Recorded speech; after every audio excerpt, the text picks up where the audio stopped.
테헤란의 거리는 끓어오르고 있습니다. 대규모 군중이 거리로 쏟아져 나왔지만 이들은 정권에 반대하는 반체제 인사가 아닙니다. 이들은 정권의 지지자들입니다.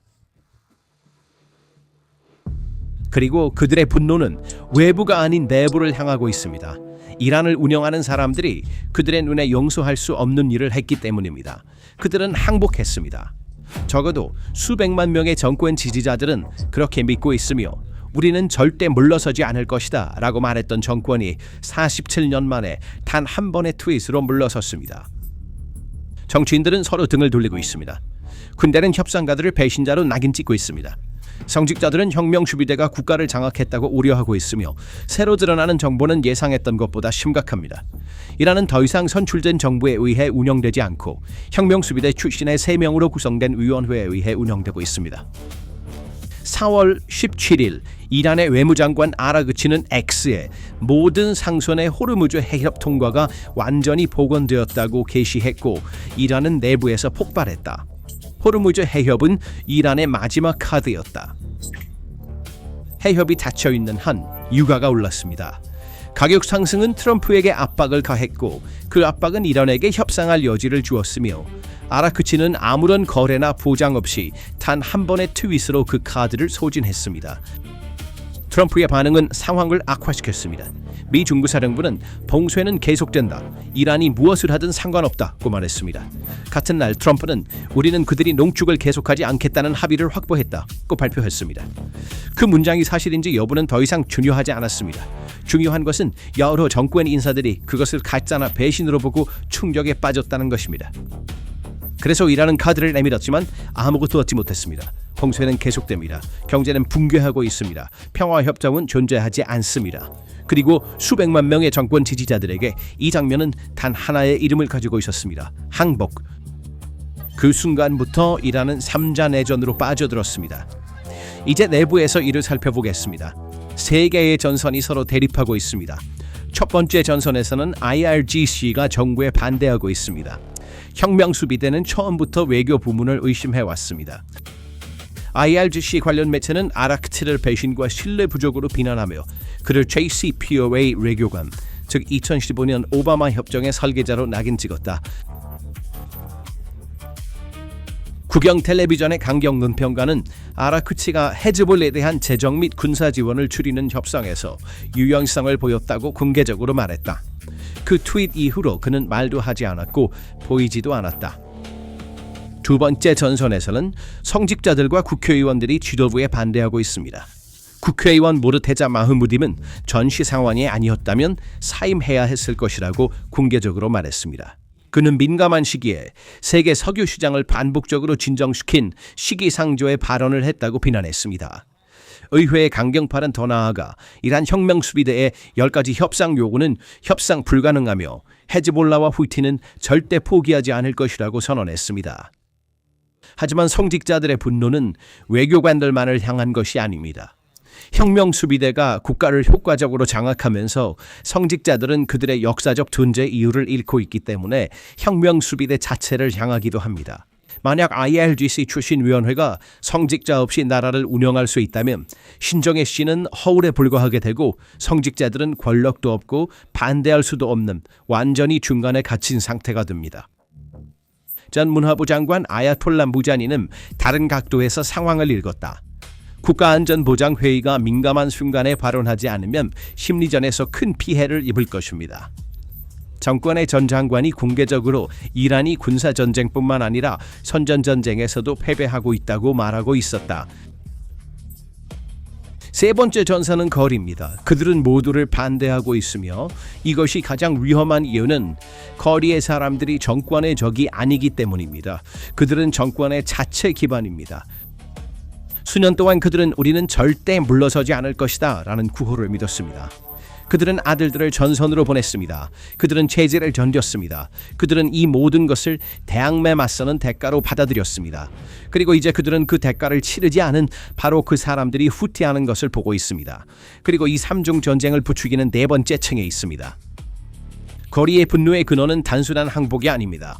6주 동안 미국의 봉쇄가 이란의 일상생활을 파괴하고 있습니다. 테헤란에서는 정전이 하루에 12시간까지 지속됩니다. 연료줄은 수 킬로미터에 걸쳐 늘어져 있습니다. 식품 가격은 40% 이상 올랐습니다. 의약품 부족이 병원을 강타하고 있습니다. 암 치료가 중단되었습니다. 만성 환자들은 약이 없습니다. 현금 자동 입출 금지가 비어 있습니다. 작은 가게 주인들이 문을 닫고 있습니다. 자녀를 학교에 보낼 수 없는 가정들이 있습니다. 교통수단에 연료가 없습니다.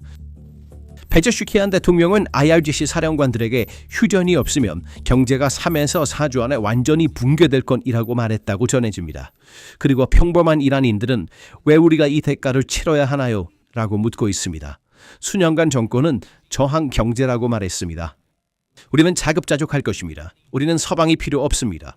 그러나 봉쇄는 저항 경제가 동화에 불과하다는 것을 드러냈습니다. 그것은 그 후로는 작동했지만 일반 사람들의 부엌, 약국, 그리고 연료 탱크에서는 그 후호에 남은 실체가 없었습니다. 이란의 2026년에서 2027년 예산에서 석유 수입의 비중이 32%에서 5%로 감소했습니다. 이는 1960년대 이후 최저 수준입니다. 이를 보완하기 위해 세금이 60% 이상 인상되었습니다. 국가는 체계적으로 외화 의무를 줄이고 리알 기반의 직접 보조금으로 전환했으며 경제학자들이 인플레이션성 금융이라고 부르는 것을 시행했습니다. 국가는 자국 국민의 주머니에서 훔치고 있습니다. 2026년 4월 항복 충격은 시작이 아니었다. 그것은 정권의 가장 약한 순간에 가해진 마지막 타격이었다. 이 분노의 뿌리는 훨씬 더 깊다. 2025년 12월 마지막 주에 이란 리알은 달러 대비 사상 최저치를 기록했다. 1달러가 150만 리알에 도달했다. 이것은 1979년 이슬람 혁명 이후 이란에서 가장 큰 봉기로 200개 이상의 도시로 확산되어 1,500개 모든 주에 이르렀습니다. 수백만 명이 거리로 나섰고 이번에는 쿠호가 달랐습니다. 그들은 독재자에게 죽음을 이라고 외쳤습니다.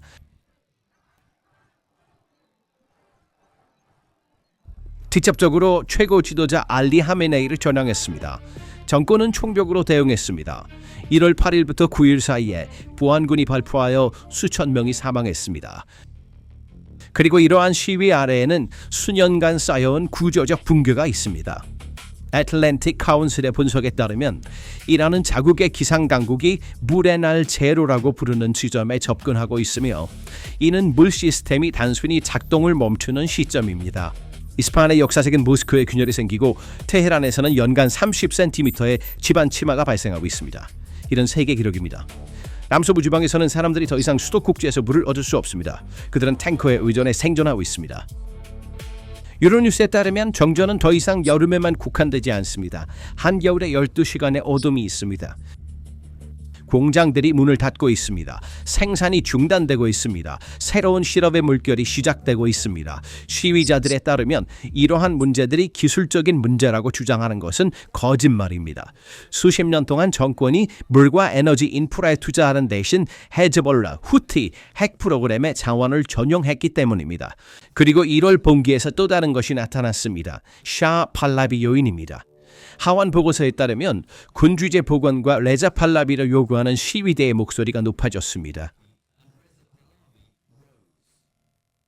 이것은 1979년 혁명의 근본을 뒤흔드는 요구입니다. 왜냐하면 정권의 존재 이유는 샤를 전복하는 데 기반을 두고 있었기 때문입니다. 47년 후 사람들이 우리가 전복했던 것을 되찾고 싶다고 말한다면 정권의 정당성 기반은 무너진 것입니다. 이제 4월의 항복 주장은 이 모든 누적된 분노 위에 떨어졌습니다. 거리의 사람들은 단순한 문제가 아닙니다. 먼저 물이 끊기고 그 다음에는 전기가 끊기고 그 다음에는 돈이 사라졌고 이제 그들이 믿었던 모든 것이 거짓임을 알게 되었습니다. 정권은 우리는 제재를 견딜 것이다 라고 말했다. 견디지 못했다. 우리는 자급자족할 것이다 라고 말했다. 자급자족하지 못했다. 우리는 절대 항복하지 않을 것이다 라고 말했다. 항복했다. 이중 타격, 즉 배고프고 속은 것은 47년간의 정권 지지자들의 유대를 끊고 있습니다. 그들은 여전히 깃발을 흔들고 있지만 이제 그 뒤에 무엇이 있는지 의문을 품고 있습니다. 그리고 이 세 가지 전쟁을 마비시키는 네 번째 층에 있습니다. 이란의 최고 지도자 모흐타바 하메네이는 한 달 넘게 전에 선출되었지만 35일 동안 이미지도 목소리도 없었습니다. 그가 부상을 입었다고 보고되었습니다. 몇몇 서면 성명이 발표되었지만 다른 사람이 그것을 읽고 있습니다. 그리고 이 공백 속에서 이란은 더 이상 선출된 정부에 의해 운영되지 않고 혁명수비대 출신의 3명의 위원회에 의해 운영되고 있습니다. 바히디 이란 혁명수비대 최고 사령관이자 사실상의 국가 지도자입니다. 전 이란 국회의원 알리 아크바르 무사비 호아이니가 NBC 뉴스에 말하길 나라를 운영하는 사람은 바히디입니다. 갈리바프는 그에 맞설 힘이 없다. 바히디의 압력으로 페제시키안 대통령이 임명한 국가안보회의 비서 졸가다르 그리고 16년 동안 조직을 이끌었던 IRGC 창립 지휘관 중 한 명인 모센 레자이, 현재 모지타바 하메네이의 군사고문 3사람 모두 IRGC 출신이다. 선출된 사람은 없었다. 성직자도 없다. 3사람 모두 협상이 자연스럽지 않았던 시대, 1980년대 이란-이라크 전쟁, 1990년대 헤즈볼라 건설, 2000년대 핵 위기에서 자랐다. 레자이는 1988년에 유엔 결의안을 받아들여서는 안 된다고 호메이니에게 편지를 썼다. 호메이니는 그를 무시하고 이를 받아들이며 독배를 마시는 것이라고 표현했다. 그러나 2026년에는 바히디에게 독배를 마시게 할 최고 지도자가 없다. 페제시키안 대통령은 무력화되었다. 그는 자신의 내각조차 선택할 수 없다. 바히디는 장관 임명을 맡고 있습니다. 3월에 페제시키안은 걸프 국가들에게 사과했지만 몇 시간 만에 IRGC가 그를 반박했습니다. 이는 민간과 군사 권력의 불균형을 가장 명확히 보여주는 증거입니다.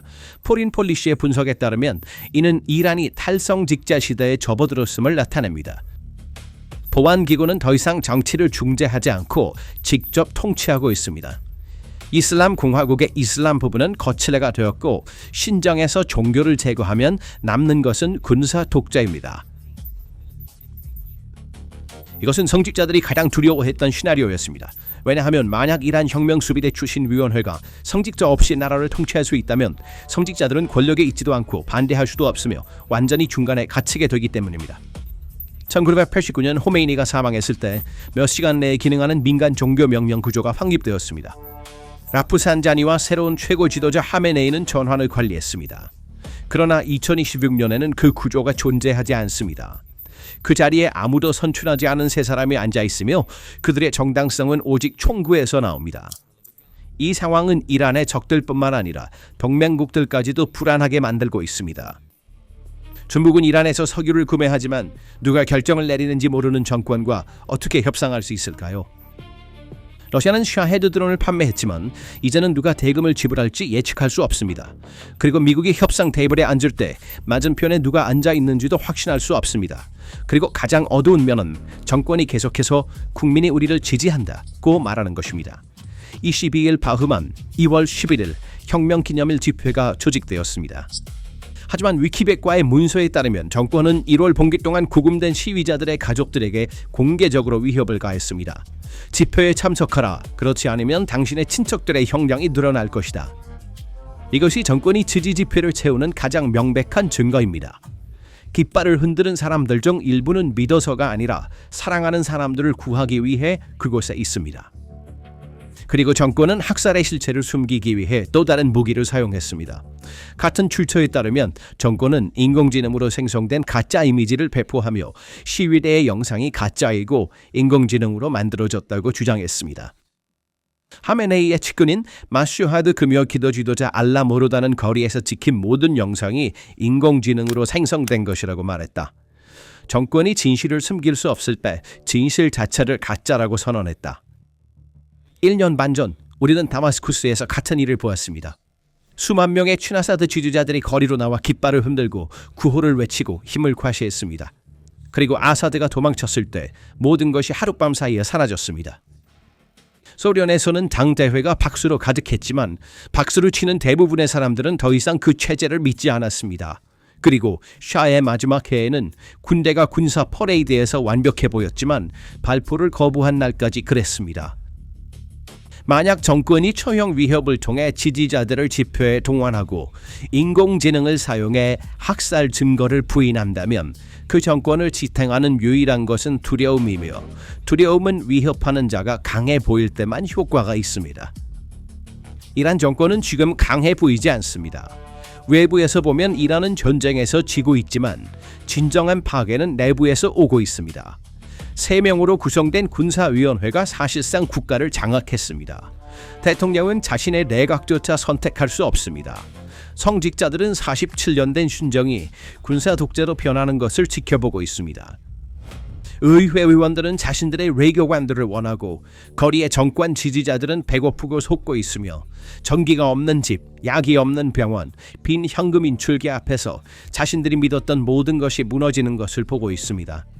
역사를 통틀어 정권은 외부가 아닌 내부에서 붕괴합니다. 소련은 미사일 때문에 붕괴된 것이 아닙니다. 자체 관료들의 불신 때문에 붕괴되었습니다. 샤는 가장 현대적인 군대를 가졌지만 그 군대가 발포를 거부했을 때 모든 것이 끝났습니다. 아사드는 폭탄에 의해 파괴되지 않았습니다. 그는 자신의 장군들이 조용히 떠나면서 파멸되었습니다. 이란을 항복과 내전 상태로 몰고 간 주요 전환점 중 하나는 3월 말에 발생한 대규모 체계적 붕괴였습니다. 국가를 지탱하는 민간 및 군사 권력의 강점은 주로 국민과 자체 기관에 제공할 수 있는 안전감에 크게 의존합니다. 그러나 3월 29일의 어둠은 그동안 정권이 쌓아온 손댈 수 없는 수도방패를 산산조각 내고 엘리트와 지휘 구조 사이에 깊은 불신의 씨앗을 뿌렸습니다. 밤의 어둠 속에 숨을 곳이 없다는 것을 깨달은 이란 혁명수비대 IRGC 지휘부는 극심한 공황의 시기를 겪고 있습니다. 테헤란을 넘어 확장되는 일련의 작전은 이스파한과 같은 중요한 도시의 고위 지도자들을 목표로 하는 것과 결합되어 있습니다. 하산 하산자대와 같은 인물들, 테헤란 내부 보안을 책임지는 모하마드 레자 파벌의 핵심 멤버를 안전하다고 믿는 지역에서 추적하는 것은 정권 내에서 심각한 내부 첩자에 대한 편집증을 유발하고 있습니다. 정보 유출의 출처를 파악할 수 없어 지휘 구조는 자체 부대를 의심하기 시작하고 있습니다. 모사드나 연합정보기관과 협력하는 사람이 누구인지에 대한 의심이 커지면서 지휘관들 간의 소통이 최소화되고 있습니다. 두려움이 협력을 대신한 이 분위기에서 정규군과 경비대의 반응 속도는 거의 소멸 상태에 이르고 있습니다. 공동의 적에 맞서 단결하는 대신 내부 갈등과 처형 소문에 시달리는 군 구조는 외부 개입 없이도 자기 파괴적인 과정을 겪고 있습니다. 이란은 지금 그 문턱에 있는가? 3자 내전, 군사정권이 지도력 공백을 채우고 붕괴하는 경제, 그리고 반란적인 자체 기반, 정권이 이 모든 것을 한꺼번에 견딜 수 있을까? 역사는 또다시 같은 교훈을 반복할 것인가? 내부에서 썩어가는 정권이 마지막 일격으로 무너진다. 그리고 아마도 가장 충격적인 질문은 이것이다. 트럼프는 미사일을 발사하여 이란을 통합할 수도 있었다. 외부의 위협은 내부의 균열을 막는다. 그러나 대신 그는 한 문장을 말하고 이란이 스스로 분열되는 것을 지켜보았다. 전쟁 역사상 가장 저렴한 무기, 적의 내부 불안. 이에 대해 어떻게 생각하시나요? 댓글로 공유해 주세요. 채널을 구독하고 알림을 켜서 PPR 글로벌의 최신 분석을 받아보세요. 저희를 선택해 주셔서 감사합니다.